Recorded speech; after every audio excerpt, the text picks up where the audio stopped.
Okay. So as you can probably tell, I'm very big on what can I do with my kids. And so a couple of years ago, my son Cam was 4 and my daughter Kayla was 2. And I was on sabbatical from Williams. I was in the Amherst area. My wife had just started working at UMass Amherst. And I would pick the kids up from daycare early a couple of days a week. And we would just hang out at UMass until my wife was ready to come home.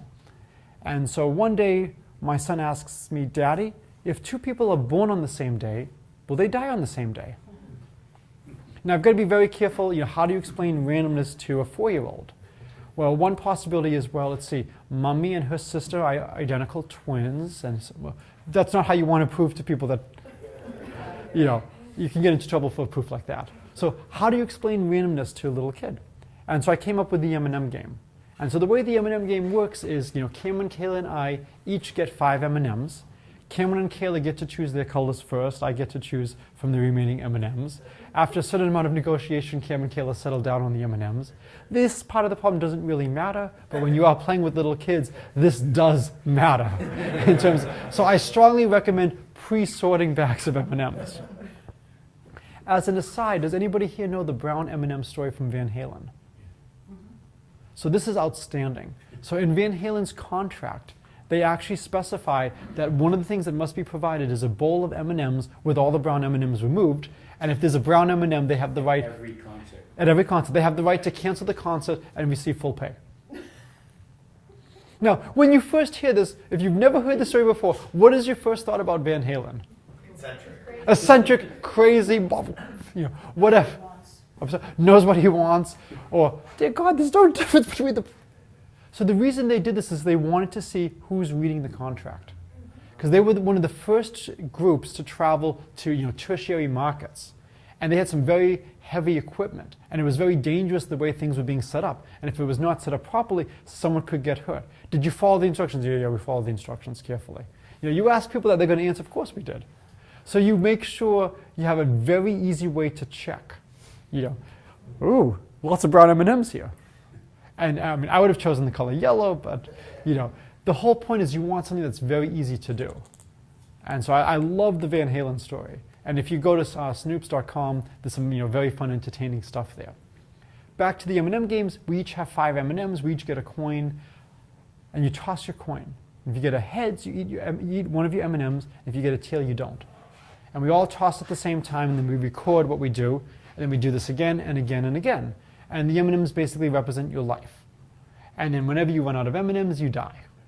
And so this is a way to try to figure out, if you start with the same amount, do you die at the same time? I told this to the grandmother of one of my kids' friends who really liked the idea. She writes children's stories. And she wants to know, does it have to be about death? And so, I know some of you are trying to think of, ways to, link things. You may want to rephrase this rather than people dying. But this is the original classic version of the game. All right, there's a twist where you use cereal instead. But all right, so let's do the simple case of Cam and Kayla. So they each start with 5. What do you think the probability of a tie is?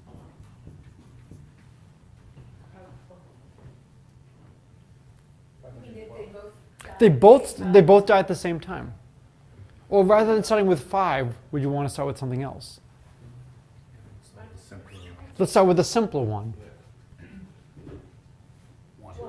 So they both start off with 1. So do you think it's a 50-50 chance that they die at the same time?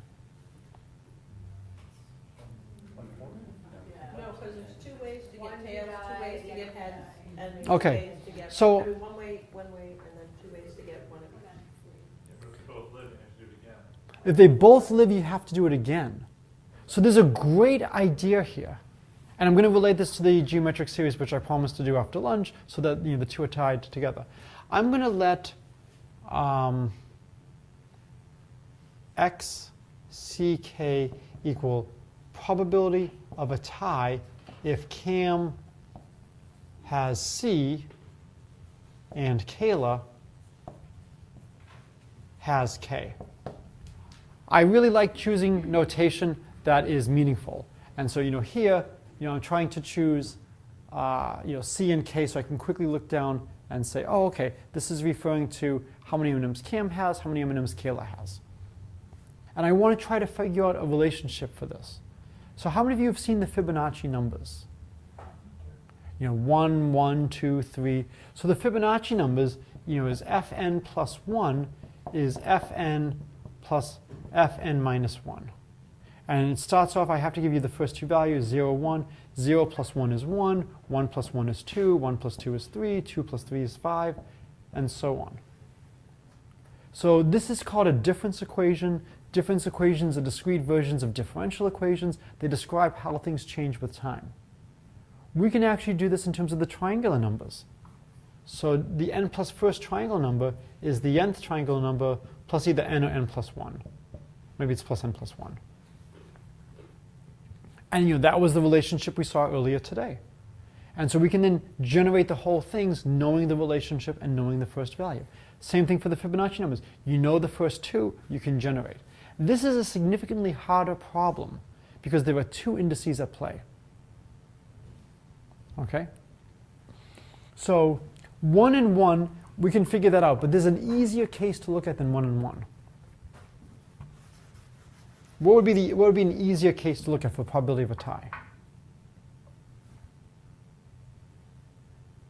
and 0. Okay, so what would it be if 0 and 0? They're dead. They're both dead, so what do you want to call it?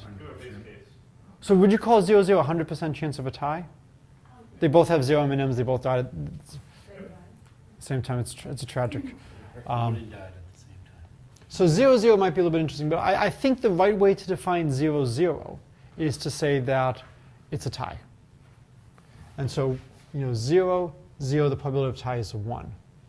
What would also be easy to do? 1, 0. Or more generally, any number C greater than 0 and 0, what's the probability of a tie? 0. 0. What about 0 and any number K greater than 0? 0. So we've got a lot of cases that we already know. And then the idea, and this is very similar to what we did earlier, is this idea of recursion. Can you build more complicated things in terms of easier things? So if I look at XCK, there are 4 things that can happen. And the 4 things all happen with the same probability. A quarter of the time, they both get heads and they eat an M&M. So a quarter of a time, they've each lost an M&M. Or a quarter of the time, Cam gets ahead and Kayla doesn't. Or a quarter of the time, Kayla gets ahead and Cam doesn't. Or a quarter of the time, they both get tails.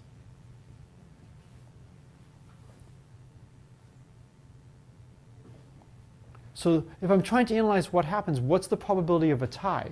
Well, if I have some number C and K, and then I'll assume I'm not at 0, 0, because if it's at 0, 0, I know what's going on. So let's say I have 5 M&Ms and 5 M&Ms. A quarter of the time, they both get heads, and I now have 4 and 4 M&Ms. A quarter of the time, Kim gets a head, Kayla gets a tail, so I'm now at X 4, 5. A quarter of the time, it's Kayla, and then a quarter of the time, it's just 2 tails, and nothing happens.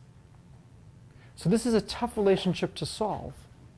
But what do you notice about the two sides of the equation, about the equality? Yeah, so I can bring this over to the other side. And if I bring this over, I get 3/4 XCK. Well, I've got 3/4 equals 1/4 plus 1, so I can multiply through by 4. And when the algebra settles,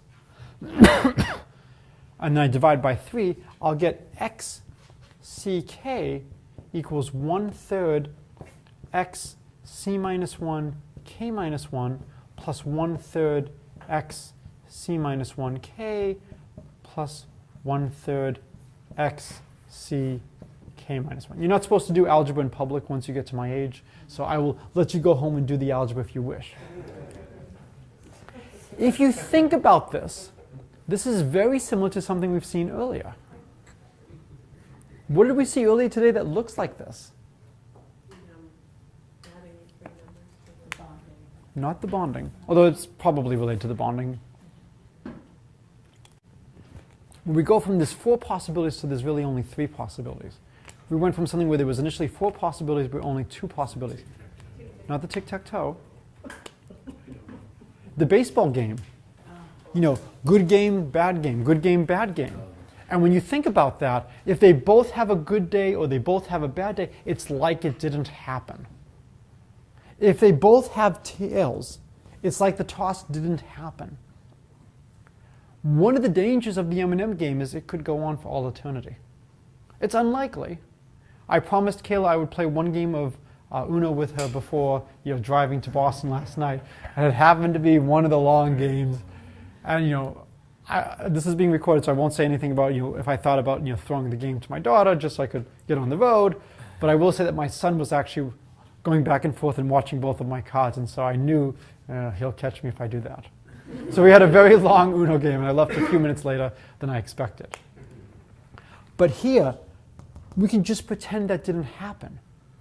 So instead of having 4 possibilities, how many possibilities are there? There's only 3. And you could actually get to this from first principles. You could just write down this and say, look, there's really only 3 things that happen. Because if they're both tails, we can just ignore that. And so you can either come here directly, or if you don't see that, you can come here and then come back. This is a great way to talk about all the different levels. This is now a recursion. It solves for this value in terms of lower values.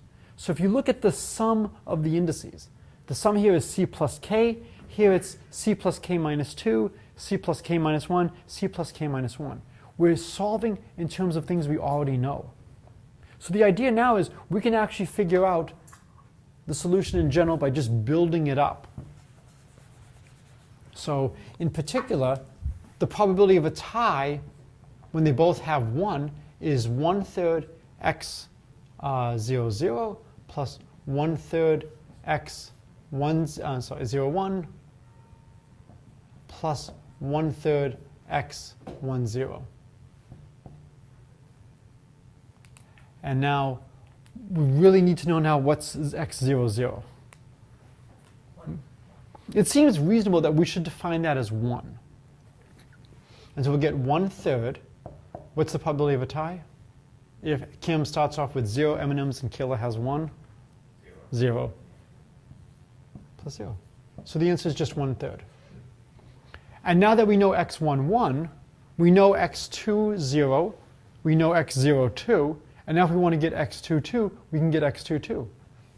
x2, 2 would be 1/3 x1, 1 plus 1/3 x2, 0 plus 1/3 x0, 2. Do you want and 1, 2 for the second term? Probably, yes, thank you. Yes, thank you. All right, so now if we want to get x2, 2, damn, we don't have x2, 1 yet. So how do we get x2, 1? So x2, 1 would be 1/3 x1, 0 plus 1/3 x1, 1 plus 1/3 x2, 0. And now we know everything here. And so we build things out. So we shouldn't have jumped to here, because the sum of the indices here is 4, the sum of the indices here is 2. We need to get the places where the sum of the indices is 3. And we build it up like this.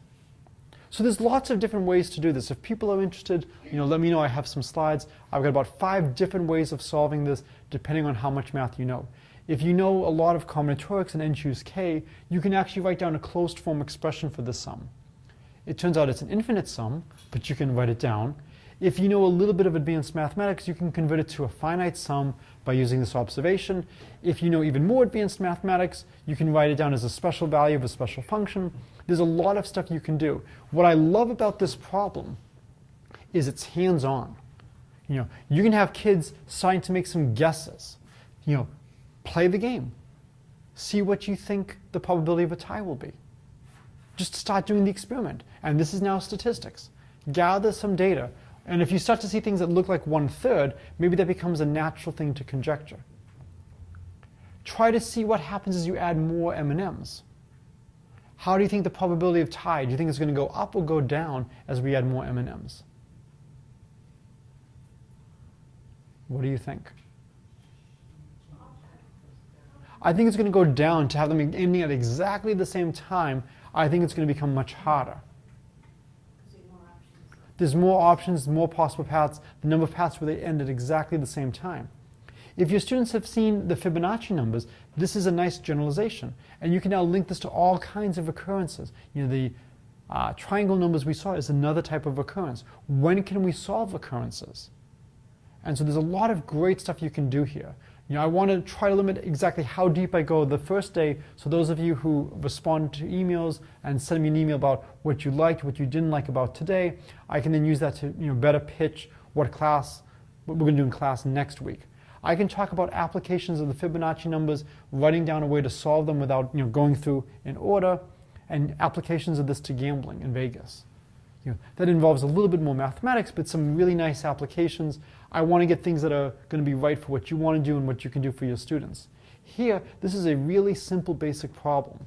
This is now an algebra problem. We have a relationship. And so again, the fact that we can solve these things is wonderful, but it's not always needed. We can now use this and build up our table. And now this would lead to some conversations. How do we present information? A really good way is to have a lot of board space and not be really pressed into a small little area so that everything will be on the camera. Right? So if you have a lot of board space, how would we want to start saving all of this information? Well, we've got something with two different indices. So we've got some kind of triangle coming out. Do we want to do it as a right triangle, as an equilateral triangle? Maybe here's the CAM axis. Here's maybe the Kayla axis. And this might be, maybe this is, maybe x 0, 0, x1, 0, x2, 0, dot, dot, dot. Here's x0, 1, x1, 1, x2, 1, x0, 2, x 1, 2, yep. I don't know how to x2, 2. Okay. And now when we're trying to do this, you can start talking about the order in which you fill things in. So we would first, fill in this level, then we would fill in this level, then we would fill in this level, and you start to see that we want to group things based on the sum of their indices. And the relationship allows us to express anything in terms of the stuff in the next level right below it, except for one thing, which is 2 below it. Because this one over here, the indices dropped by 2. So how you present information, we saw this when we were talking about the telescoping sum. We saw this with the baseball probabilities. Depending on how I present the algebra, I can make it easy or hard to follow what's going on. So there's a lot of great stuff here. This idea of this extra term that we can pull over, this is a major math idea. This is not little dinky stuff. This is huge in terms of work. And so what I thought I would do is spend a little bit of time and show you some other applications of this idea. I call this the bring it over method. Is there anybody here who teaches calculus?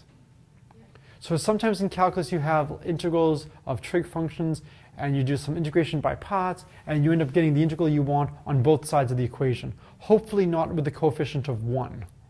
And so maybe you have it here, and maybe you have 3/5 of it on the other side, so you subtract and you get 2/5 of what you want is something nice.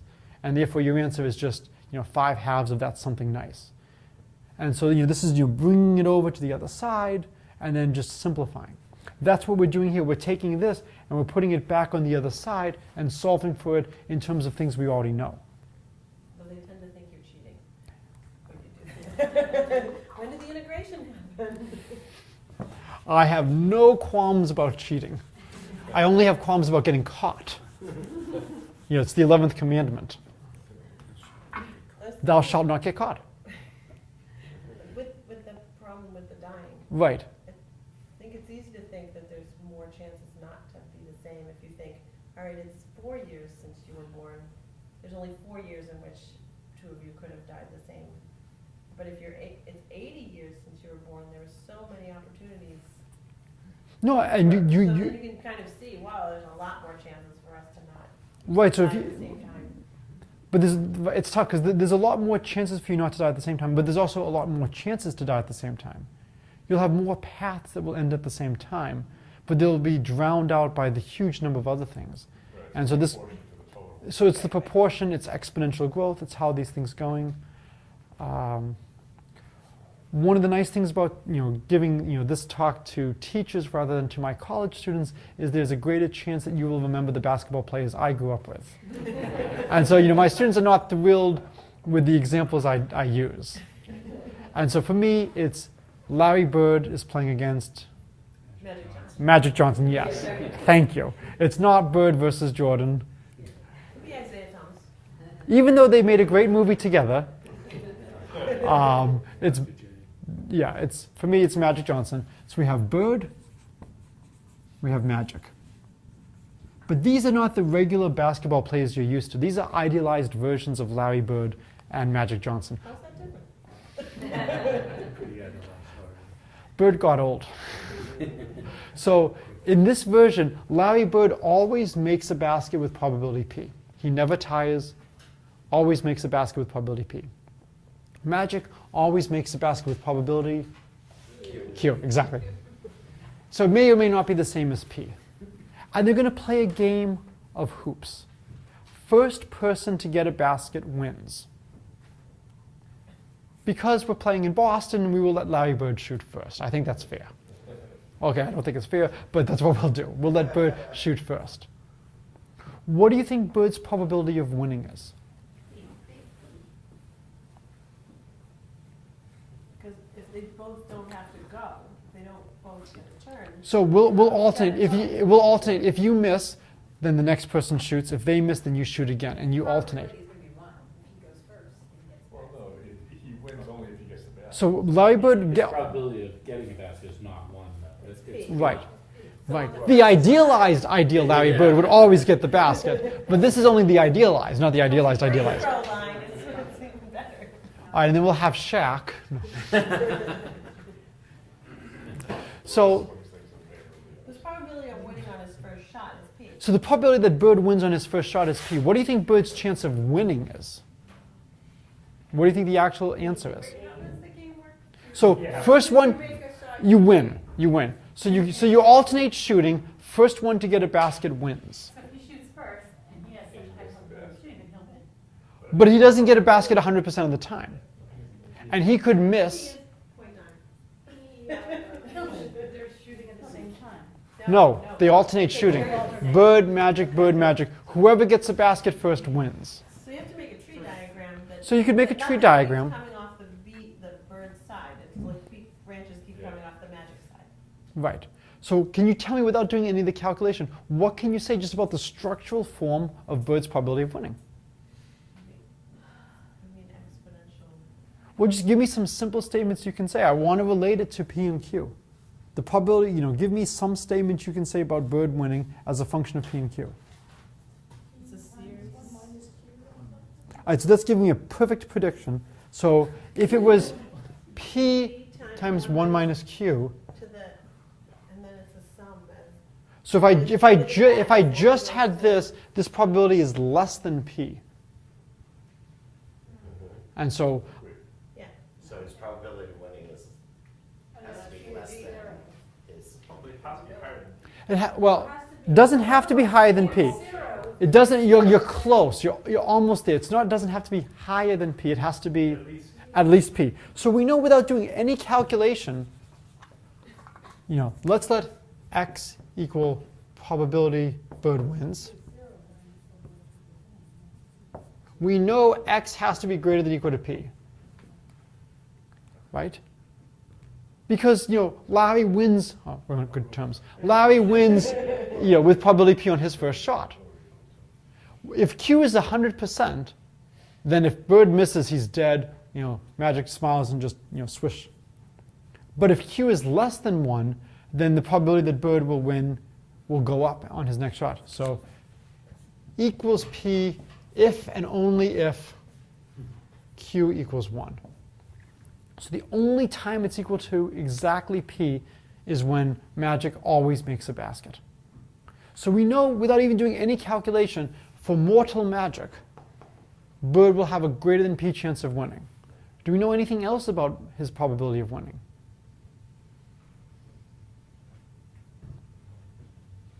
There's another basic fact about probability we can use.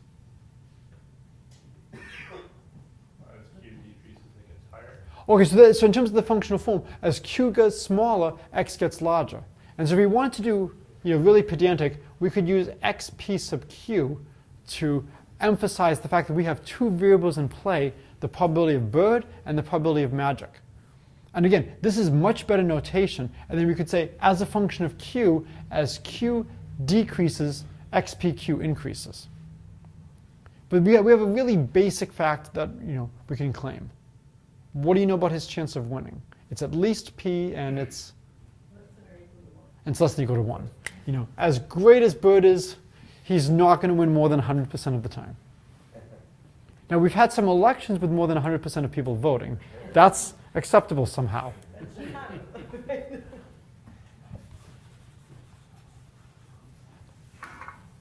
So we have some rough idea before we go on. So now the idea is let's try to calculate the probability Bird wins. So Bird could win on his first shot. And the probability he wins on his first shot is p. Now Bird could win on his second shot. What's the probability Bird wins on his second shot? Magic had to miss. So But- p but- squared So times that's 1 1 minus minus q? q. Not p squared. So what? Minus p times Oh, no, So wait. first Bird misses. So first Bird misses. Then Magic misses. Then Bird gets it. Okay. I know it was dangerous, but fortunately Magic missed. What about on his third shot? So then you square the two binomials. Right, so I'm going to just write it out once just for pain. 1 minus p, 1 minus q. Bird misses, Magic misses. Bird misses, Magic misses. Bird gets it. So this is where not simplifying gives you a clearer picture. This is where not simplifying gives you a clear picture. And so in terms of teaching this, as painful as this is, I would actually like to write it out the long way like this. I would not want to quite square it. But then I would want to talk about, well, let's think about what it would mean to square this. It means we have this process of miss. And we're saying that that process happens twice. And so there's a lot of good algebra you can talk about.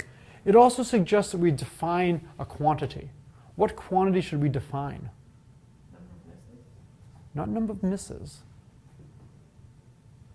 So, not how many combinations. What is occurring so many times as we keep expanding this? Yes, 2 misses. Which 2 misses? One of each. So let's let R, I'm from Boston, and since this is close enough to Boston, I'm not apologizing. We'll let R be 1 minus P times 1 minus Q. So it's just geometric. So now it's going to be geometric. So we get X is equal to P plus RP plus R squared P plus R cubed P plus dot dot dot dot dot is equal to P times 1 plus R squared plus dot dot dot dot dot. If you know the geometric series formula, you're now done. I'm going to show you how you can prove the geometric series formula from this game of hoops. Okay? And yes, I have used this to justify buying a basketball net for my office. Will you stay? Of course. You have to ask. I mean, you haven't been paying attention. So the way I'm going to do this is I'm going to show you one of the greatest ideas in mathematics and economics. So this is not just a trick to solve the geometric series formula. It's similar to things we've seen before, and it's related to really good mathematics. The infinite sum, this is a hard thing to do. Okay? To add infinitely many numbers is going to take a long time. What I want to do is I want to do a different perspective. A lot of mathematics, is all about looking at a problem 2 different ways. One way is easy, one way is hard. And you say, the thing I need to do turns out to be equivalent to this other thing. So I'm going to calculate the probability that Bird wins in another way. What's the probability Bird wins on his first shot? P. Now, imagine Bird misses and Magic misses. From this point onward, what is the probability Bird wins? It's the same bracket as the original. And the answer is no. X. So what we have is a memoryless process. So Bird has missed, Magic has missed, and now Bird has the ball. Does it matter that they both missed? What's the probability that Bird wins given that Bird is shooting first? That's how we've defined X. After Bird misses, is the probability that he wins X? No, because Magic gets to shoot. But once Bird and Magic both miss, it's like we've reset the game. It's like we've started the game all over right now. It doesn't matter that they both missed. If I wanted to make life painful, I could have gone x equals p plus r squared times x. I could have done that. It would make a lot more work, but I could have done that. So once both of them have missed, we've reset. Most things in life don't have a reset. When we were looking at the recurrence relation before for the M&M game, we actually saw this where if we got 2 tails, it's like we just started the game all over again. When we looked at the baseball formula, we saw that when both teams had good days or both teams had bad days, it was like we reset. So one of the big things is always, can you find multiple examples of the same idea to share with your students? So it's not just a one-time thing, you want to have multiple things. I'm happy to work with anybody who wants to try to put stuff like this in their classroom about coming up with examples. If you want me to come and visit your students, there's actually funding available through my personal funds and through Henry to have us come to your classes. But the idea is this is a memoryless process. It doesn't matter how we got here, it just matters that we're here. Anybody play Othello or chess? Does it matter how you got to a given board configuration? No, it just matters what the board configuration is. There are some versions of chess which I think is if you have a threefold repetition of positioning on the board, the game is a draw. Just to make sure that the game does terminate. Because otherwise you could have knight goes out, knight comes back, knight comes back, knight goes out, knight goes out. And this way this forces the game to terminate and be finite. This is often a really good thing to do. So you can try to think of what are situations where it can actually have a repeated configuration. In some sense, in a game of tennis, is there any difference, once you hit deuce, how many deuces you've had? Now, in real life, especially if you're playing tennis, your probability of making a point is not necessarily going to stay the same. You might get tired. Any tennis fans here? There was a great Wimbledon match maybe 4 or 5 years ago. It was Ingsley, something like that, and Mohammed or Isner. Yes, I mean it was absolutely ridiculous. Wimbledon believes that the 5th set should never be decided by a tiebreak game. You have to win by 2 games, and so these 2 guys just went on and on and on, and I think they played over 80 games in the final set. I'm sorry, each winning. I mean, it was just absolutely ridiculous how long that final set was. The final set was longer than all other sets. It was absolutely ridiculous. But in some sense, once they get back to deuce, once they both won again, it's been reset. Like 0. It's like 0. So this idea of resetting. One more level out than this, though. I'm sorry? Isn't it one more level out than this game here? Because Well, in real life, they tire. no, but what I'm saying is when you're playing the deuce, you have to. It's like Oh, shooting 2 yes, guys. yes. So there we might have to go. Yes, there we might actually have to go 2 levels deep. Yeah. And so, what do you think happened to Isner after he won this match? Oh, he was collapsed and he was destroyed in his next match. He was completely unprepared and exhausted. Nothing against him, but when you play that much tennis and then you're playing against a well-vested opponent at this level, you have a huge disadvantage. And so this idea of memoryless process, we can now use this to solve for the geometric series. We have, look, x equals p plus r times x.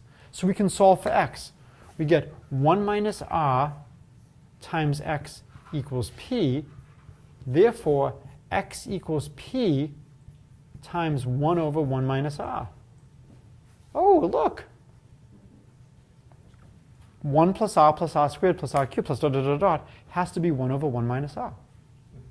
So here's a way for you to get the infinite from playing a game of hoops.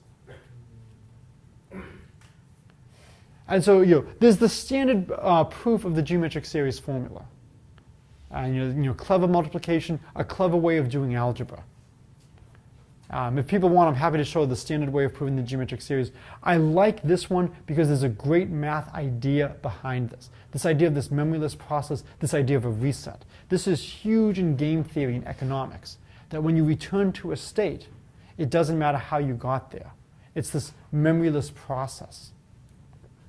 And then you have all these different examples. You can try to ask your students, can you come up with situations where it matters how you get there, it doesn't matter how you get there. And so, here we have a wonderful situation. Now, in the interest of full disclosure, this is not as good of a proof in some sense as the standard algebraic proof of the geometric series formula. And it has two deficiencies. One is the standard proof looks at a finite geometric sum, gets a closed form expression for that, and then you get the general one by taking a limit. So it also gives you a formula for finite sum. We don't have that here. Also, whenever you do anything in math, you always want to know what are the conditions. When am I allowed to use something? What must be true about R for the geometric series formula? Has to be less than 1. Can you be more specific than just less than 1? So in what we're doing here, R has to be between 0 and 1. But in the general geometric series, it's the absolute value of R is less than 1 for the geometric series formula. Here, I cannot deal with negative R. What would it mean to have a negative R? Well, R is 1 minus P times 1 minus Q. P and Q are probabilities. They're between 0 and 1. I don't care how good or how bad Magic Johnson and Larry Bird are. This product is not negative. It's going to be a real number between 0 and 1. So unfortunately, this has a slight deficiency relative to the standard proof. It does not allow you to handle negative R's. It turns out there is a way to take the knowledge of just what goes on for positive R's and also get the negative R's as well. And so I'll let you think about that. If anybody wants to, I'm happy to talk about that next time or just email it to you. But there is a way to do a little bit more math, see a really clever idea, and get the negative R case as well. But this proof is only valid if R is greater than or equal to 0 and strictly less than 1 because of where things are coming from. Well, what would happen if R equals 0? The only way R can equal 0 is if either P equals 1 or Q equals 1. Those cases we can do without too much trouble. If P equals 1, the probability that I can do that. Right? So we can make like a little table here. So P, Q, and X, and we'll call it XPQ. So if P equals 1, doesn't even matter what Q is. What's the probability Bird wins? 100%. Let's say Q is equal to 1, and what's the probability Bird wins? P. So we've got those two extreme cases without any trouble. So those are the cases when R equals 0. What would be another good case for R?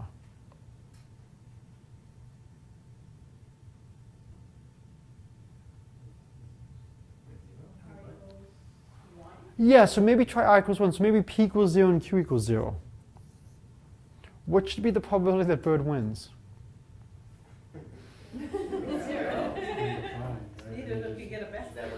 But see, this. I'm sorry? Probably he wins or he loses, because he can't lose. Yeah, so now but see, now talking about the probability you win and the probability you lose, you're implicitly assuming that one of the two happens. And so this is a great opportunity to talk to students about the need to have a well-phrased question and be really clear about what you're talking about. Looking at some special cases and get what's going on. Is XPQ the probability that Bird wins, or is it the probability that Bird doesn't lose? Or is it some kind of superposition of both of them, and maybe this should be 1/2? Think back to the pitcher who always strikes people out and the batter who always hits the home run. Let's compromise and call it a double and just... Well, what happens if we go to this formula and we put in P equals 0, Q equals 0, what would we get? Well, but then you're dividing by 0. You're dividing by 0. So now if I look over here, in this case, r is going to be 1. I've got 0 divided by 0. This formula blows up. This formula is undefined. This formula is very well defined and is identically 0.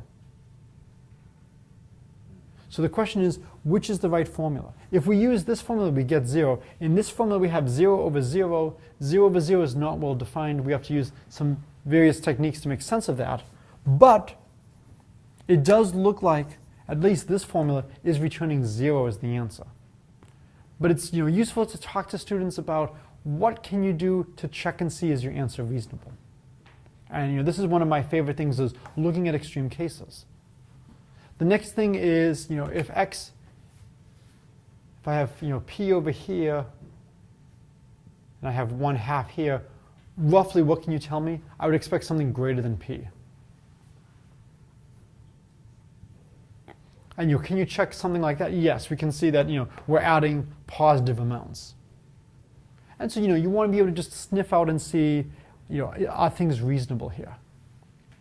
So there's a lot of great stuff we can do with problems like this. And again, this is in some sense very similar to the M&M game. It's similar to the baseball game. It's the idea of this memoryless, of this bring it over. And the more instances you see of something like this, it's trying to represent something complicated in terms of something simpler. Can you notice I've now got my basic states. If I want to calculate the probability that Magic Johnson wins,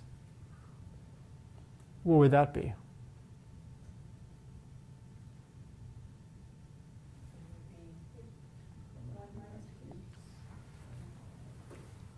So what would be the probability that Johnson wins? I'm sorry? It's 1 minus x, right? But it also depends on who has the ball. Who gets it first? Who gets it first? It's just the reverse if it's Magic goes first. Mm-hmm. And so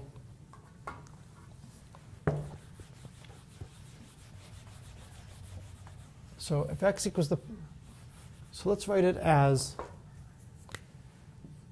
xpq is p over 1 minus r, and r is 1 minus p, 1 minus q. One of the things you can sometimes do is there are sometimes special cases that are very easy to analyze. What might be a particularly nice case to analyze? P and Q are equal, so you could do, xpp is p over 1 minus p squared.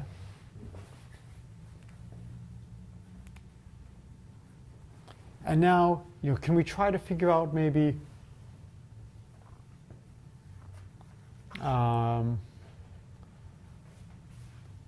we might even want the very special case of 1/2, 1/2, which would be 1/2 over 1 minus 1/4. Okay, so here we have our formula, and we're just using a formula. We're just putting in special values and seeing if it's reasonable. We could also try to see, can we maybe solve for some special cases without knowing the actual formula? So we'll have xpq is the probability Bird wins. xqp, let's call it yqp, is the probability Magic wins. I really shouldn't be calling this x. What should I really be calling this? What letter should I use? W. No, not W. P. Not P. B. B. And I should use over here M. M.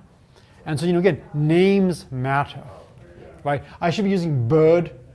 But the students are so used to using x as a variable, you want to keep using x as the variable. But really, if I want to start generalizing this problem, I would love to step back and say, let's use B, let's use M.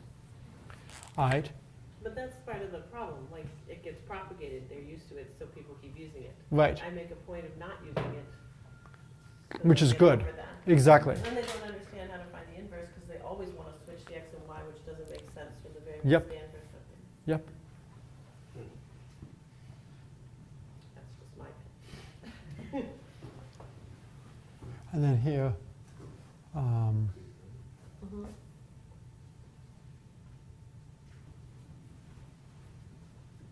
so here we've got to flip the order of Q and P because the probability that Magic gets a basket is Q and the probability that his opponent is P.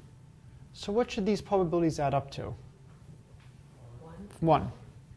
All right, so now we can check our formula. We have P over 1 minus R plus Q over 1 minus R. And when we add them together, we get P plus Q over 1 minus R. Does that assume that Magic went first? Your Y of QP? Unfortunately, you went to the punchline. So if you add this, is this going to come out to be 1? No. So if you do some of the algebra, you'll see that this does not equal 1. And so the question is, what's the mistake? So you want to say it clearly? That your Y of QP is assuming Magic went first. Is assuming Magic goes first. But over here, right. So here, it's not xpq plus, what do I have to multiply the y by? By 1 minus p. Otherwise, they try and argue two simultaneous games. Exactly. And so, There are 2 basketballs and 2 basketball hoops. right. At the same time. But so here, I can't have them both shooting first in the way the game is structured. So here, if I want to use this is the probability Magic wins when Magic starts. And this is Bird wins with Bird starting. So I was deliberately not writing everything down here. And again, the idea of trying to save a few seconds by not being clear, it can lead to an enormous amount of confusion. And this is something students are often not good at. They are not really good at clearly writing down what they're doing. They seem to trust my ability to divine what they meant. So then you modify YQP so it's in the context of the same. So what you could do is you have 2 different ways to do it. You could say YQP is the probability Magic wins given that Bird is shooting first. And then that would be 1 minus XPQ. Or you could say it's the probability Magic wins when Magic shoots first. And so The Q first is who goes first. is who goes first. And so there's lots of different stuff you can do. You can actually get some special cases, and you can actually solve. If Q and P are the same, we can actually use this to solve for something. Because if Q and P are the same, then these reduce to the same quantity, and we can simplify and we can solve. And so special cases can be done when these then collapse and become the same. So there's a lot you can do with this, depending on how far you want to go, depending on the strength of your students. But what I like is, it starts off with a very simple problem, just shooting hoops. What's the probability someone wins? Again, you can gather data and start analyzing patterns from the data. Okay, so switching to another gear, so I want to see which order I want to do things. All right, so I've been talking with one of my professors, Roger Howe from Yale, and did something stop? Or? Okay. Okay. And so one of the things he was telling me that's really important is the notion of placeholder. And your students often have trouble with placeholder. They have troubles with the way numbers are written and added. Why are we writing things this way? Why are we grouping things? I've seen a lot of things for Common Core. For instance, if you want to add 29 and 8, you say, well, 29 is really close to 30, so instead of adding 29 and 8, let me move 1 from the 8 to the 29, and I'm going to add 30 plus 7, and it's 37. As a mathematician, this strikes me as terrific. This is actually how I think about combining numbers. In terms of a methodical process that will work, I worry about having the teachers and having the students at the point where they can actually get something beneficial from this kind of procedure. But in principle, it's a great way to look at things and see really what's going on. But the placeholder system with the 1s digits, the 10s digits, the 100s digits, and just how things are built, it's beautifully designed for doing computations. And so what I thought I would do is I would talk about some of the applications of the placeholding system, going to my favorite invention from the 20th century, to modern cryptography, But before I do that, I think in homage to our mathematical forebearers, I thought I would start with the Babylonian mathematics. And so we had a debate earlier today about degrees versus radians. So how many degrees are there in a circle? Why? Because it's base 60 and then the Babylonian. The Babylonians liked base 60. Why do the Babylonians like base 60? Lots of good fractions. Lots of good fractions. Lots of factors, lots of ways of breaking things up. So 360 is very computationally convenient. I don't know if it's entirely coincidental that there's approximately 360 days in the year. And then they'd have a 5-day party for the New Year to make it. Oh, would they? Oh, awesome. Okay. Henry should have talked to you about the prereqs for this class. Did you get that email? So everyone is supposed to know their multiplication tables. Everybody good? Up through... Can you at least fake it with your calculator? Yeah, can use one calculator. So does everybody know tens? Up to the tens. Yeah, I'm really worried about sending my kids to public school right now. Is everybody good? How about up to nines? All right, everybody's good up to tens. 11s. 12s. Yes, I try to get my kids to know Okay. inches in a foot, and they just a lot of them don't actually know that. 13s. Okay. 17s. 60s. 60s? 60s. So 58 times 43. What? That's not 60s. Up to the 60s. Up to the 60s. So imagine you're a young Babylonian, going to math school, right? Times were different. We don't have the cell phones. They had, people taking sketches rather than, tracking cameras. Oh, I think I can even see the green light. Excellent. What would you have to learn as a young Babylonian mathematician? I'm sorry? No. They invented zeros. No. So the Babylonians were doing things base 60. So if you're doing multiplications, how big of a multiplication do you need to know? 60 times 60. So Babylonian math. And this will all be related. 60 times 60 is 3,600. That is a lot of stuff. You have two options. Option A is to memorize. So memorize 3,600 items. Option B is to just have your cheat sheet. We talked about how the quarterback can have the stuff written down there. I don't need it for tic-tac-toe, but what is the problem of having a cheat sheet? Lose it. Do you think to look through? Yeah, it's not really a cheat sheet. It's a cheat stone, cheat tablet. And for those of you who have tablets, yes, it's not that kind of tablet. Okay? So this is a lot of stuff to lug around. But then inspiration hits. What's the first thing you can do that will make your life much easier? Something better than zeros. Symmetry. But x times y equals y times x. So approximately how many things do we have to memorize now? About 1,800. It's not quite. So really, we have 60 items. We can choose two different ones. And we don't care which order we choose the x and the y. Or we could choose the same number twice. So it's approximately 1,800. If I take half of that, I think I've been a little bit excessive, and that when I had the same number twice, I shouldn't have taken half of that. So I think I have to add back 30 or 60. The diagonal 60. It's So like plus the 60. triangle thing that you did before. So that should be the answer. Okay, you can check, but the 60 doesn't really make much of a difference. The real big number is 1,800.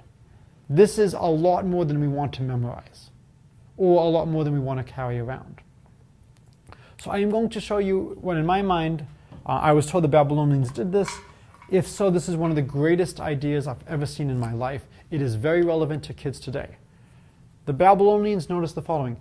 X times y is equal to x plus y squared minus x squared minus y squared divided by 2.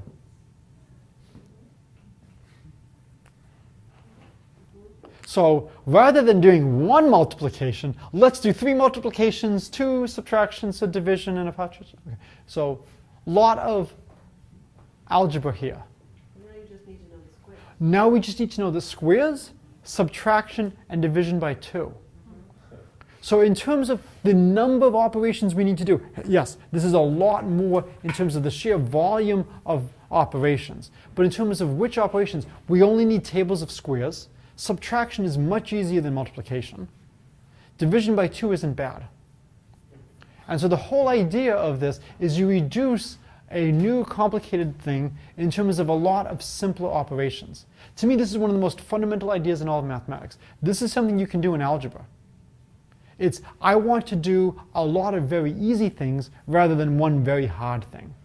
You know, give me a lot of simple tasks that I can nail, boom, boom, boom, boom, boom, and then combine them together. This leads to the notion of a lookup table. So, lookup table. So the idea is you want to minimize the number of computations you need to do. You want to minimize the number of calculations. As much as possible, you want to pull things from memory. Now, in the real world, it's unfortunately not possible to always have exactly what you need stored, and you need ways to interpolate between values. And this is why, you know, when you have lookup tables, you have rules to interpret between the different values. But here, this is going to be exact.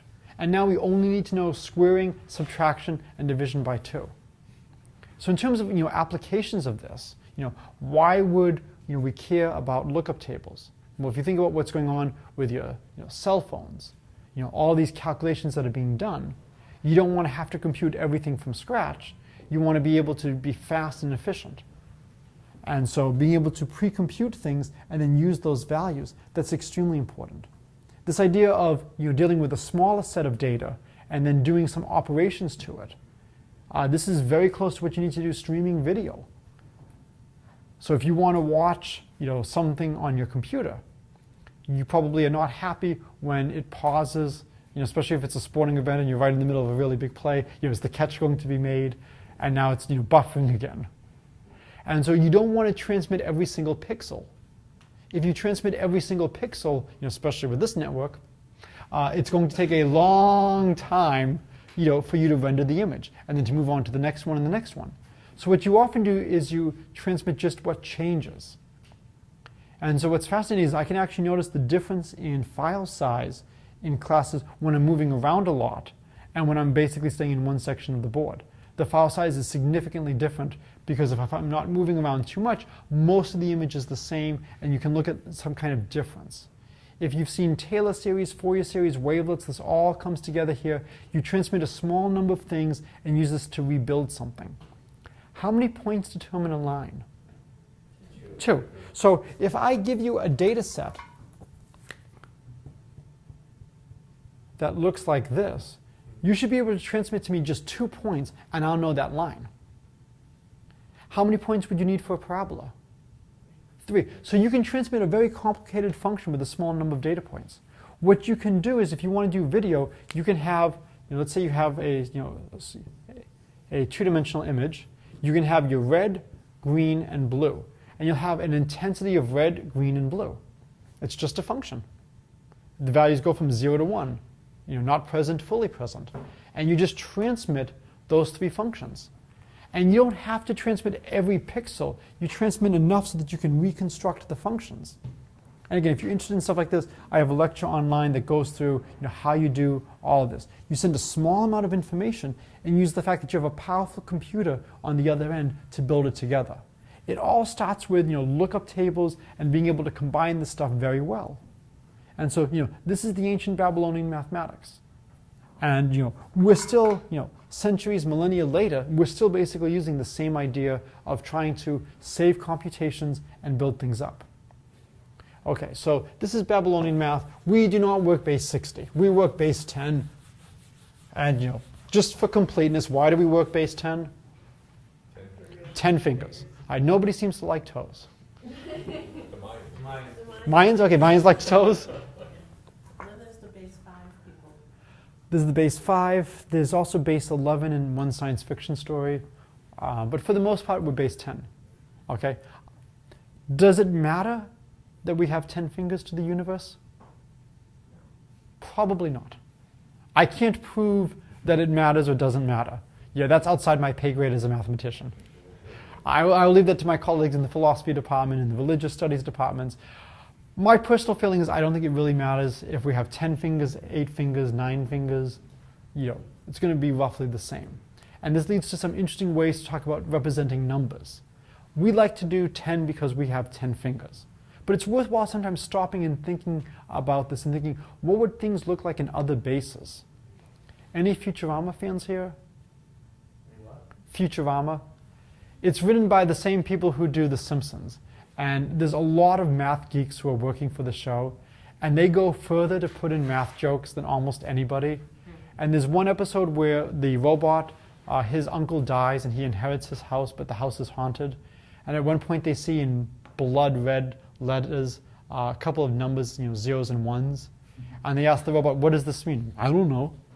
Later in the episode, he sees the number reflected in a mirror and he runs out of the house screaming. What they did is they wrote 666, the number of the beast, in binary backwards. And again, there are very few TV shows that will go to this length for a joke. Binary, in some sense, is a much better system to use than base 10. 0, 1, off, on, win, lose.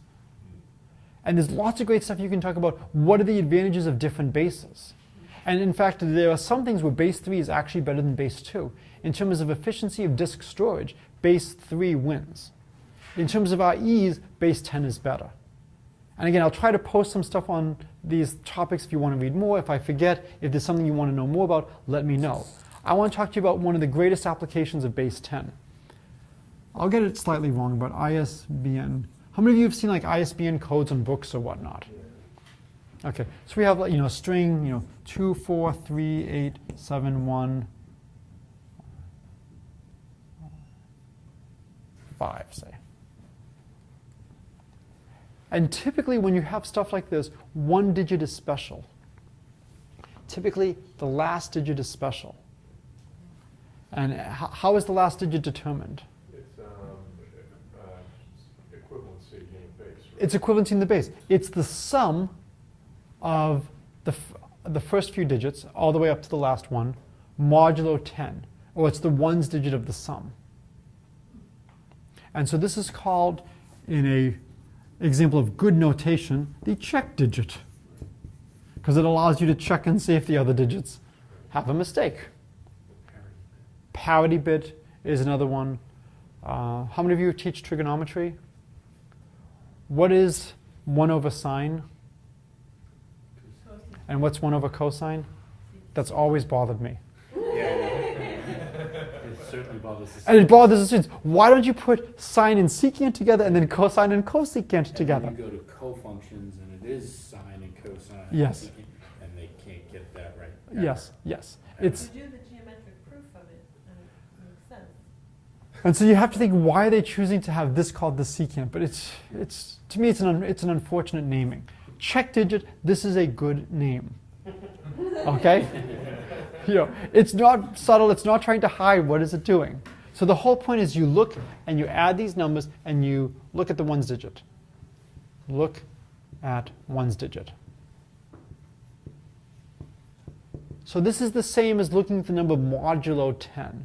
And so if you haven't seen the phrase modulo before, you actually understand everything about it, except you like to do modulo 12 rather than modulo 10. So we say x is equivalent to y mod n if x minus y is a multiple of n. So the example we did earlier, 10 plus 5 is 3. So 15 is congruent to or equivalent to 3 mod 12. And the reason is 15 minus 3 is a multiple of 12. So this is a very convenient idea. This is, you might see this in an abstract algebra class. And when we look at the ones digit, that's just the same as saying, what's my number congruent to modulo 10? So I'm chopping off the tens digit, the hundreds digit, the thousands digit. I'm just looking at that one little piece of information. And this allows me to quickly tell and see if there's an error. Could there be just one error in this expression?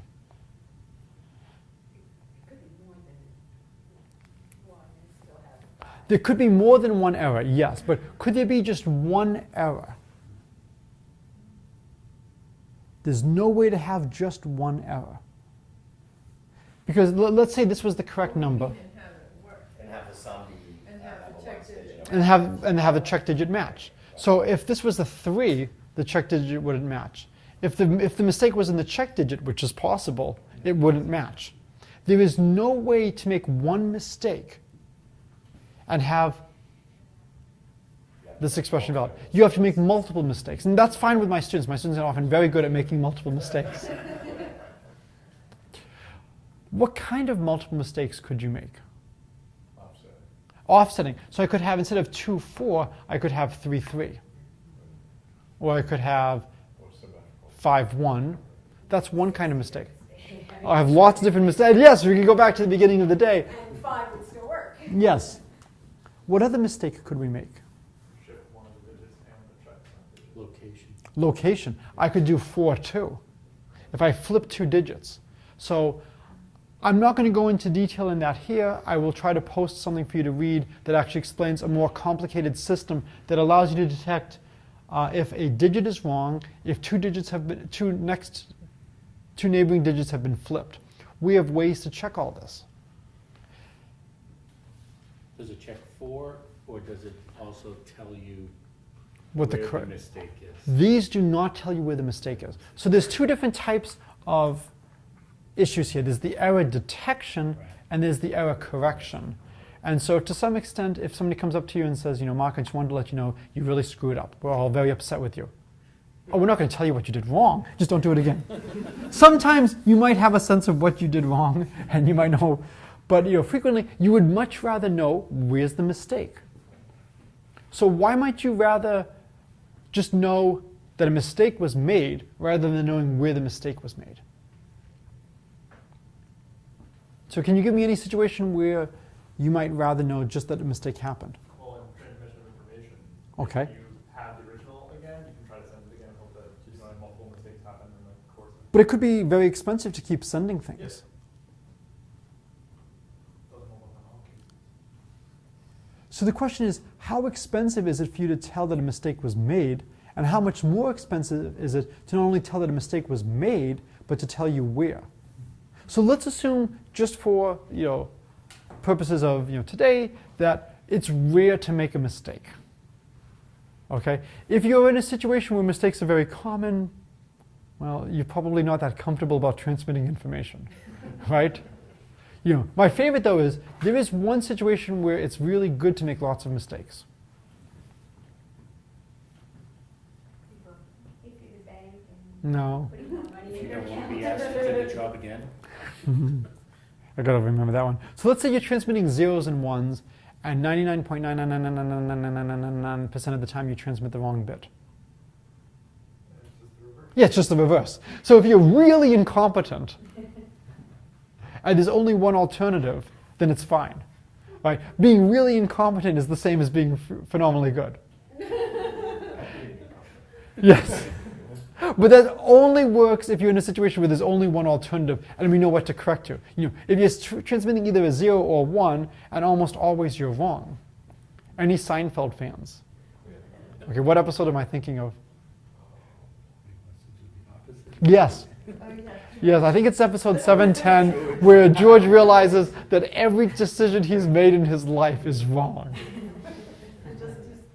And he's going to do the opposite. And so, he's in the diner, and then, he puts in his order, no, I want the opposite of, this has never worked for me. And then they tell him, that lady at the counter is looking at you. Unemployed people who, God, rather than, staying at the table and then regretting it all day, why don't you go up and talk to her? And so he walks up and says, hello, my name is George, I'm unemployed, and I live with my mother. Hi, I'm Victoria. And this is how he ends up working for the New York Yankees. And just, Right. because he does the exact opposite of. And so it's a funny. I mean, I think some funny moments you could use in something like that in terms of just trying to have hooks for stuff like this when you're doing it with students. But so going back here, the check digit is really nice. Here is a method if it's rare to make a mistake. Can you give me a way where you're pretty confident you can correct a mistake and detect it? So I want to transmit the number 1, or I want to transmit the number 0. You have to give me a scheme so that if I make a mistake, I can correct. And we'll assume it's very unlikely that you'll make 2 mistakes. What could you do? These are the only messages I'm going to... You're just transmitting 1 digit. I want the person at the end to know whether or not I meant a 1 or a 0. I'm not necessarily transmitting just 1 digit. That's when you add the parity at the end. Say, It has to, they always have to be an even number when you sent it or something. Right, but then if I make a mistake, you won't be able to correct it. it has to somehow bounce back or something, and then check No, it you against want it. to find the bit. So there was a Tom Cruise movie that involved this, based on a science fiction story. Minority Report. Tell me 3 times. Oh, that's right. So transmit 111000. And if you do this, if you receive 111000, okay. What if you receive, and actually, let me, 111000. And now, let's assume we receive something else. So if we receive 110, 101, 011, we probably meant 111. And conversely, if we receive 001, 010, 100, we probably meant 000. So if we only make 1 mistake at most, then this is a really good scheme to transmit information. Not only can we tell an error was made, we can actually correct the error. What's bad about this? It triples. So I mean, it was already taking me forever. It was already taking me forever to upload the video. Trying to think if I think I've even given up on trying to upload it. And so, you know, it's so bad already. To triple the upload time would be horrible. But this will correct the mistake. What if you make 2 mistakes? Now you've solidified the mistake. You've solidified the mistake now. And so the Minority Report, I'm not going to get into details. No spoilers. The book or the short story was better.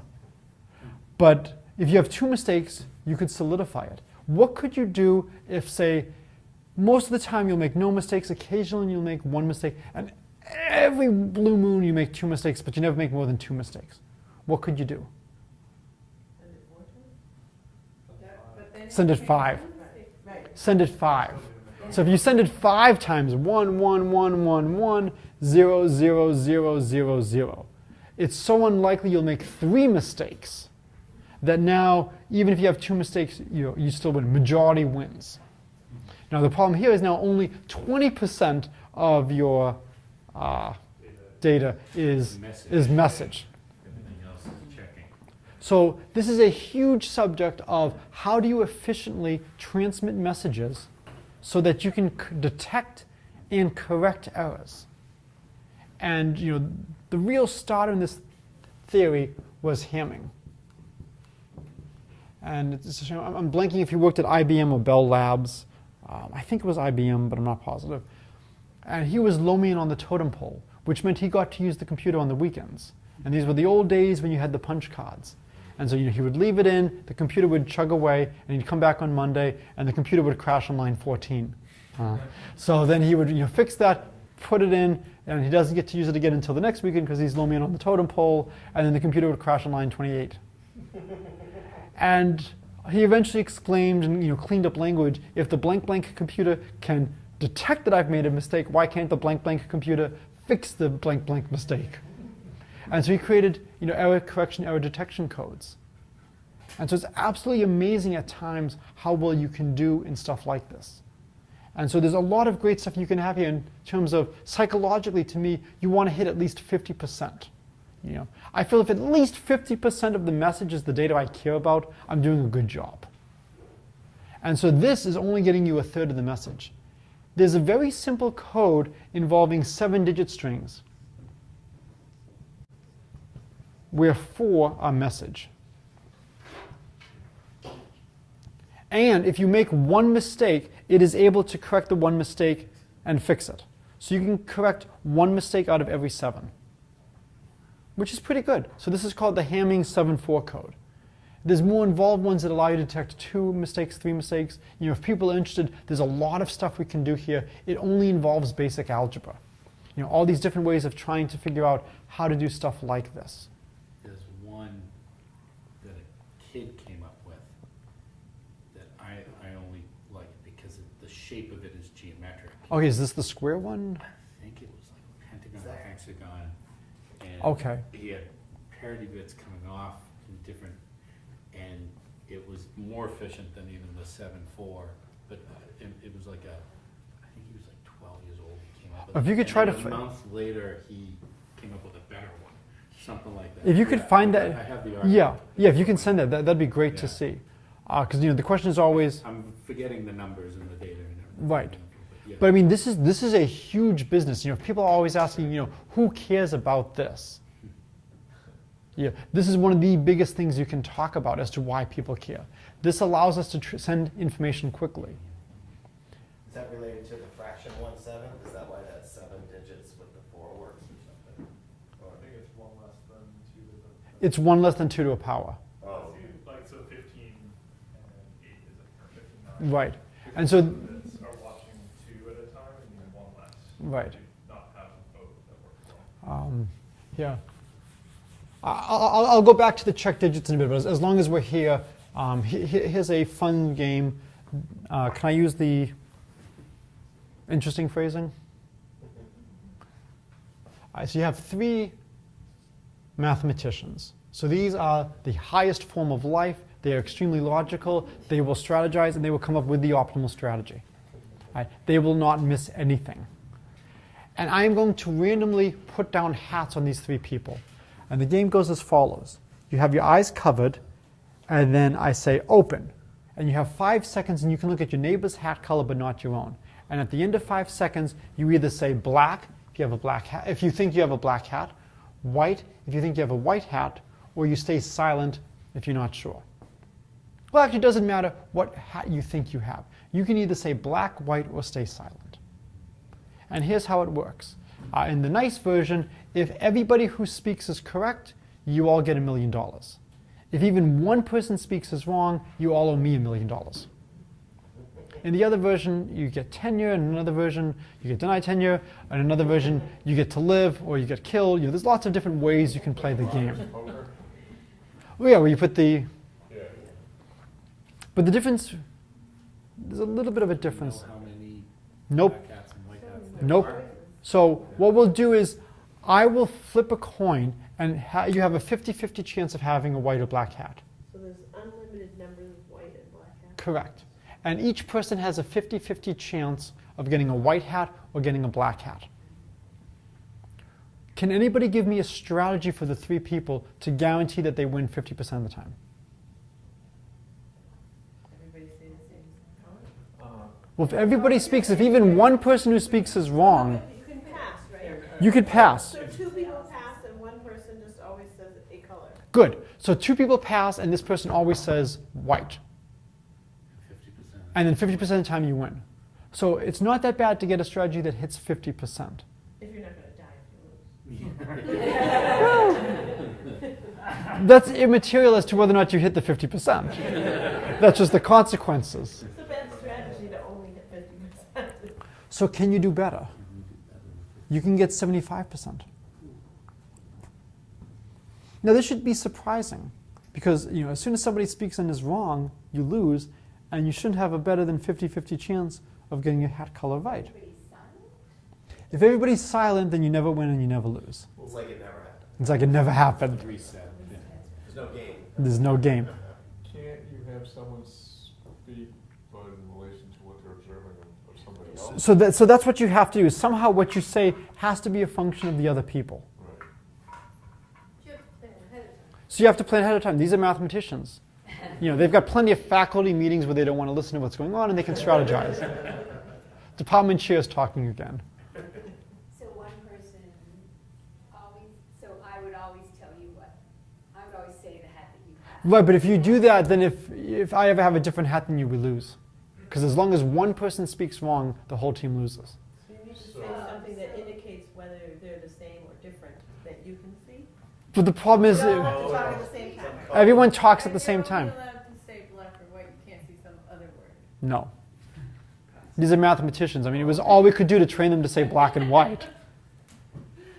It's the all talking at the same time that makes So it. Because if you said white and that if you always see meant I two see of the the same same Good. colors, and If black, see I see two different two colors. white, same. say, what do you say? Oh, that's as far as I got.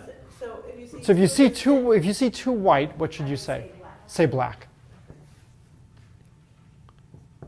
If you see two black. If see two black, Say white. say white. Else shut up. Okay, so then if they're different. So one person speaks. Well, One person follows. let's think about what happens. So here is, person 1, 2, 3, and then 1 outcome, 2's outcome, 3's outcome, and then total. Okay, so let's go through all the different possibilities. So I could do white, white, white, white, black, black, black, black, white, white, black, black, white, white, black, black, white, black, white, black, white, black, white, black. Okay. So now in this case, what happens? In the first row, They all saw they, two. of the same, But they all said the other. They said They all black. say black. Wrong, wrong, wrong, wrong. What about the second row? Two people don't talk and one person says black. And this person says the correct thing, and so they win. And so here, So number 3 is the person who always speaks. well, no, in this case, number 3 speaks, and they win. Now, in the next row, it's person 2 sees two hats of the opposite color Scenario. and speaks, and you win. In this one, it's person 1 who speaks, and you win. In this one, it's person 1 who speaks again, and you win. In this one, it's person 2 who speaks, and you win. In this one, it's person 3 who speaks, and you win. And in the last one, They all say wrong, black. wrong, wrong, wrong. You win 3 out of 4 or 6 out of 8. We talked about fractions earlier and how they're all the same. So now let's look. How many times are people wrong? We have 6 wrong and 6 right. Let's look at person 1. Person 1 speaks 4 times. Person 1 is right half the time and wrong half the time. You really need to draw this table when you do this to really hammer home what's going on. Is any person doing better than 50%? No.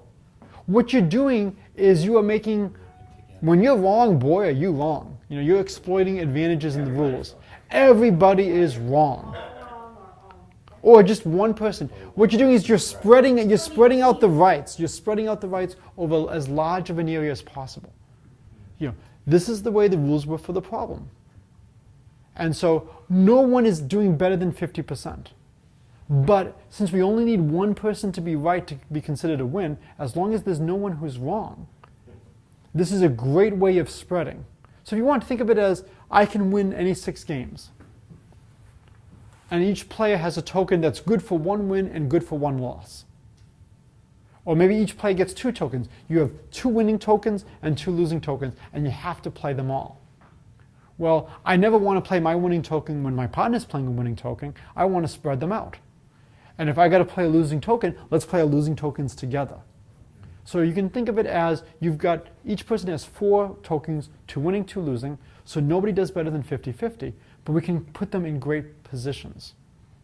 It may be a stretch. You could potentially connect this to the Olympics a few years ago with the Chinese women's volleyball team. Does anybody remember this one? The Chinese noticed that it was actually in their advantage to deliberately lose a game because otherwise they would have to play a Chinese team in the next round. And what I liked is when they decided to lose, they weren't trying to hide the fact that they were losing. It was quite clear that they were throwing the match. At which point some other countries said, oh yeah, well, you think you can lose? Well, watch how well we can lose. And so there became this rush of teams trying to lose to affect the seeding for the next round. And in the end, they were all disqualified, which I thought was unfair because, according to the rules, they created a system where there was an incentive for teams to play poorly. Sounds like the NBA. That's why they have the draft the way they do it now, so that certain teams, It just doesn't work, right? But that was the original. that was the original intent. Intent of having the lottery. Correct. Right. Yeah. And so there's still an incentive to lose, but there's not as much of an incentive as before. That's it. It's still an incentive to lose. And so this is a great idea of looking at what the rules are and how can you exploit the rules to your own benefit. This is very similar to the error correction, error detection code. If you think about this, think of W's as ones and the blacks as zeros. And you're trying to, and you have two messages. These things are all within 1 unit of this. These things are all within 1 unit of this. This is really what's going on. You're really fundamentally correcting an error. And these things are all correcting to there. These things are all correcting down there. So there's just a lot of fun stuff we can talk about with cryptography.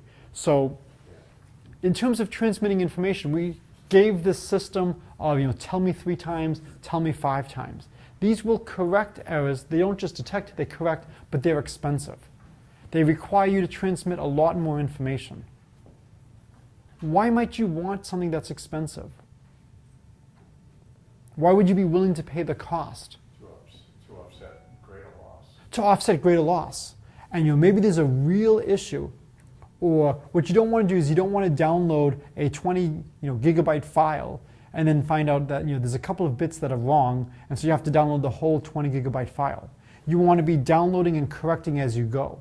So for something like that, it's worth it to transmit a little bit more information and not maybe have to risk transmitting the whole thing again. Because the odds of getting a perfect transmission might be so small that it's not worth it. But if you break it up into these sizes, you would be, with high likelihood you'd be safe. So there are situations, and this is a great thing to ask students, why might you be willing to pay this cost? How many of you have ever been to the supermarket? What am I thinking of in a supermarket that's related to this? It's the greatest invention of the 20th century. The scanner. The scanner is the greatest invention of the 20th century in my mind. I don't have high standards, but. So what is so great about the scanner? And just quickly, go ahead. No, I was gonna say it eliminates the error that the cashier. The cashier doesn't really need to know that much. Yeah. So just turn up in a onion. One might argue over the human error. Yes, I was getting deli a few weeks ago, and to have fun, I asked for 0.8 of a pound, and the worker did not know what to do, and actually had to call over his manager. I was like, just keep putting it on the scale until it says 0.80. What were you buying? What were you buying? Buying humor. And you bought I was just curious. extra slices to eat, and you could say no, just slap it on there. Years ago, it was at the tail end of Passover. I'm Jewish, and my brother-in-law and I were in a store, and they had Passover candy on sale, 50% off. And it was 49 cents. And if you get it for 50% off, let's just buy some. And it comes up at full price. I can say this because I'm Jewish. I'm not going to pay full price. And so, I complained to the cashier, and she goes, so this is the correct price. It says it's supposed to be 50% off. She goes, no, if it was 50% off, it would be free.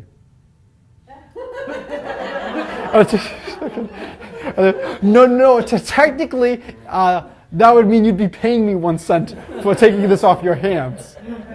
And so the whole point of the scanner is to reduce what the person at the contact point has to be able to do. It just scans and it tells them what the amount is. You no longer have to know. That's one of the great advantages of the scanner. How often do you have a supermarket trip where every item scans perfectly? We don't know. Pretty often, but not always. Without having to scan the thing twice? Yeah, without having to scan it twice. Okay. Oh.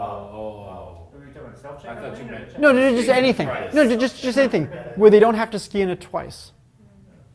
Probably pretty rare. Okay. So you guys are really patient. You don't get upset. Your kids don't start screaming, he had to scan the cantaloupe twice. I guess not cantaloupe puree. He had to, that was the problem. He had to scan the box of Cheerios twice. Is it a big deal? Why not?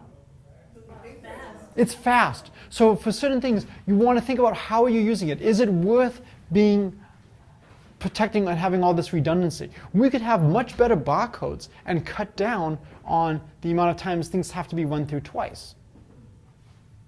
But if we are going to do this, then we have a payoff. And the payoff is that we're now spending more time on scanning. We have to now more time on designing more elaborate barcodes. And so for something where it's very easy to scan it again, it's not worth having the long code. It's very easy to just do it again. There's another great thing, or two more other great things that the scanner does.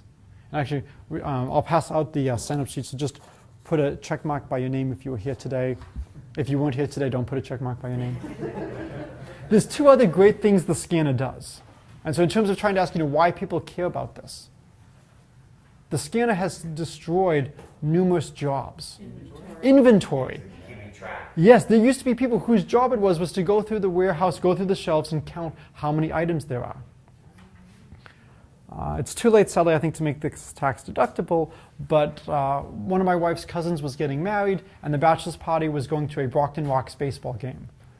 And it was a very painful game to watch. Brockton didn't hit the ball out of the infield until the 9th inning. If everybody on the team homered twice in the 9th inning, they could have tied the game. It was bad. It was bad.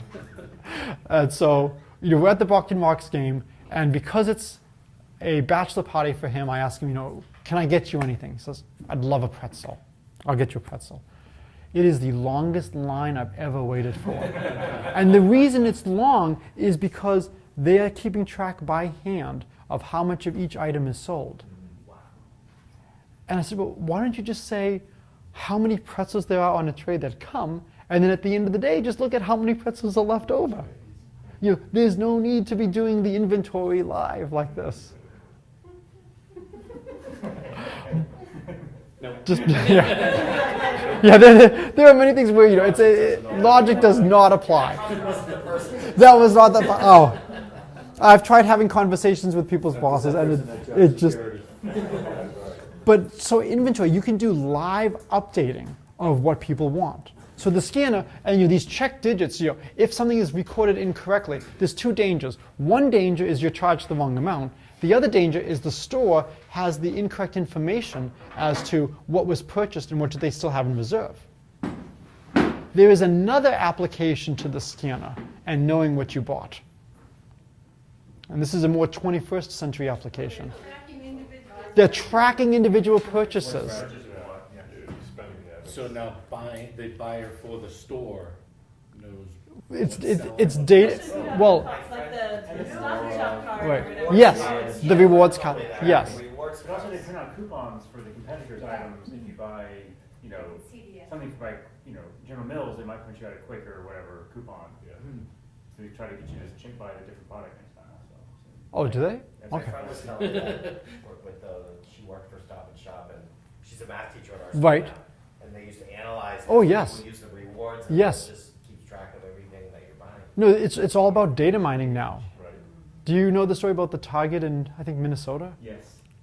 The teenage girl? Yes. So they give a father some coupons for all these pregnancy products. And he's very upset, and he's talking to the manager about what, you're giving me this stuff. And they're very apologetic, and a few days later the store manager calls up the father just to make sure everything's okay and just wanted to follow up. And the father's a little sheepish. Turns out that there were some extracurricular activities he was not aware of. And those coupons will be useful after all. And so the question is, how did Target know before he did that his daughter was pregnant? She's buying things with the Target card. Yeah. She was buying things with the Target card, and certain. Like prenatal vitamins. Yeah, no, there's certain things. Alcohol. Right. Yeah, there's certain things. You buy prenatal vitamins. This is pretty much a giveaway. But they track But they track. alcohol. You stop buying alcohol, for instance, and there's a lot of people who enjoy a glass of wine, and they're very afraid. They're trying to get pregnant, or they might be pregnant, but they're not telling people yet. And if they don't drink, they're giving a hint to their friends or family members. And so, this tracking purchases. Now, yes? Then why did Shaw's get rid of theirs? Was it too expensive? Shaw's doesn't have a reward card. They have a gas rewards now. And so now every time I buy stuff from Shaw's, I get, are you talking about Shaw's? Oh, sorry, I know Shaw's, I know Stop and Shop, yeah. They still have the reward card too, and they got rid of it. I don't know. You turned it in, you got a free case of soda or something. They must have decided it wasn't worth it for whatever. I mean, so I know some people don't like the idea of them being tracked. My feeling is I'm tracked in so many things that don't matter. If you want to know at this point, which of these products. And the thing is, oh, this is being recorded. I know other people sometimes use names like Harry Seldon when they're, signing up for these rewards cards, because the stores don't care who you are. They just want to know what you're buying. Exactly. And so in some sense, it's helping you. But Target's solution to this was beautiful. And this is it's more than just math. My wife's a marketing professor. I have to give the tip of the hat to the marketing people here. People don't like to feel tracked. They like to feel special. They don't want to feel like they're just a data point and being mined. So what Target did is they want to give you the pregnancy coupons. They want to get you to the store. But they don't want you to feel like they're targeting you. So what they did is they deliberately put in coupons that would be the exact opposite of what you would probably want, at the same time as putting in the coupons you want. So so it looks like it's a random string of coupons. Here's the coupon for the new gas grill. Here's the coupon for the lawnmower, for the beach chair, for the prenatal vitamins. And so they bury. That's why it prints the whole thing now. That's why it prints the whole thing now. So they bury it now with all these things, so that you don't know that you've been deliberately targeted. This is.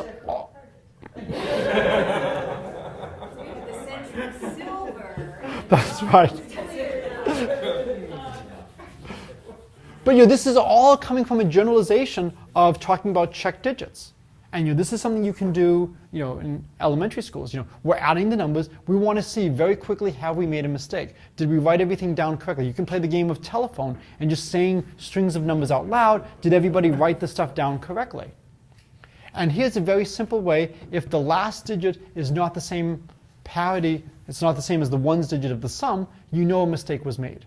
You don't necessarily know where, and then you can talk about the different systems. If it's easy to retransmit, like a scanner, then that's fine. If it's difficult, then what you would do is you would have a different system that's more elaborate that not only detects an error, but also corrects an error. And then going from this, to me, the high point of all this, it leads to streaming video. In terms of you want to know where this stuff goes, how many of your kids watch streaming video? Do people still buy CDs of movies? You mean high school kids? High school kids, yeah. They don't even watch television. It's all on their It's all on their computer. So you want to know. I do appreciate you all coming in person. Even though this is being videotaped, I'm very grateful to that. But you guys are old, so I'm expecting this. But the students, it's a very different perspective in terms of how they get stuff. For me, I ran a Star Trek class a couple of years ago, and I actually bought. Oh yeah. Is it still running? It's not still running. Like to sign up? No, it actually had my favorite moment as an educator.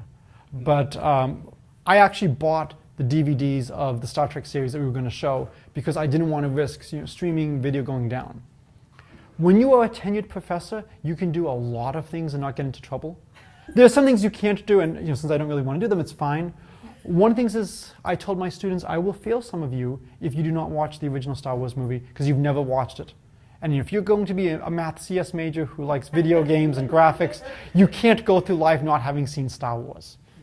And so you must watch, and I'll have a movie night, I'll bring pizza, I'll bring snacks, but you're going to come and watch Star Wars. So I'm showing, there are kids that haven't seen it. Yes. Oh yes. They've never seen episode 4. So I'm showing episode 4, halfway through, the DVD stops playing. And I try to fix it and it doesn't work. What do I do? streaming on Netflix. No, I actually had 2 copies of it on me, and I take it and I put it in the backup DVD. And they go, "What? You have 2?" And I go, "I can go down to VHS today if I have to." Because when you have a plan B, have a plan C. When things could fail, you have backups. But most people now, they would just take the streaming. People will not really buy anymore the physical copies. And so it's fascinating looking at how things have changed. And now they're only $5. Like you can get great movies Right. for less than $5. But do you get to No- do you get to keep the movie, or do you, how many times do you get to watch You it? go to like Best Buy and buy whatever's on. Oh yeah. Oh, you talk about physically buying. Yeah. I actually said that to so someone totaled my car and I had to go get a new car and the salesman was like, you know, it has a DVD player and I'm like, who buys DVDs? When are you gonna make a car where Yes. like street like Whatever, Wi-Fi. They do have cars with Wi-Fi now. Really, why do they still make cars with DVDs? Right. Well, for the kids. My son, I had a bike when I was trying to learn how to do the, change the tires and do all that sort of bike. So I said to my son, who's 16, I said, so I'm taking this class at someplace in Cambridge. And he said, a class? He said, Yeah. and then he gave me one of these, Dad. One of those dads. He says, try YouTube. Right. But I mean, these are things we have to think about. And as an educator, integrating online learning and just all the different resources that are there.